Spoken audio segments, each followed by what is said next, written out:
Soutenu par 17 pays, le projet Antarctique Blanc rend hommage à tous les explorateurs et navigateurs qui ont un jour foulé l'Antarctique au péril de leur vie. Le 12 février prochain, 12 membres d'équipage partiront à bord d'un voilier de 22 mètres pour rejoindre l'hémisphère sud en naviguant sur une des routes maritimes les plus dangereuses de la planète, le passage de Drake.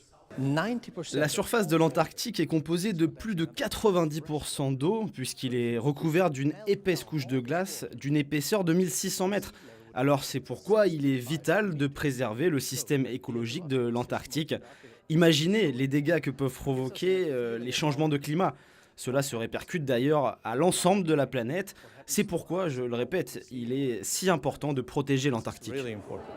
Commissionné par le Yacht Club de Monaco, David Gamba, âgé de seulement 27 ans et spécialiste de l'observation des cétacés, fera partie des membres d'équipage et représentera la principauté, tout comme son ami Pingui.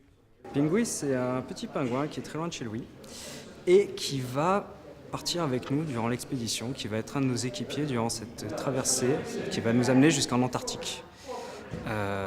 Il va être un peu notre mascotte du bord, donc il va embarquer à bord du Sailing Yacht Santa Maria Australis le 12 février, avec lequel nous allons dépasser le Cap Horn par 2 fois sous 12 jours. Donc une fois que nous aurons dépassé le Cap Horn au fin fond de l'Amérique du Sud, nous allons mettre cap au sud pour une navigation d'environ 1000 km, direction l'Antarctique.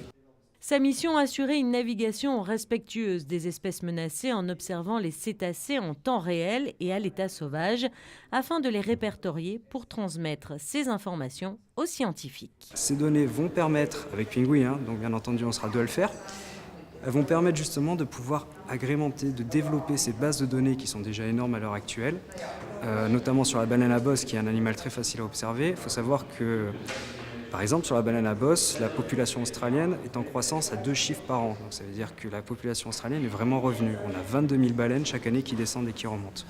Donc c'est énorme.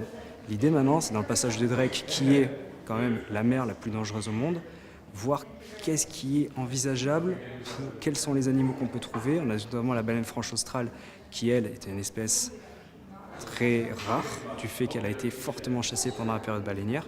Donc la question maintenant, c'est de savoir combien d'animaux je vais pouvoir trouver. Et c'est le 15 mars prochain que les navigateurs nous relateront leur incroyable périple et les données qu'ils auront recueillies.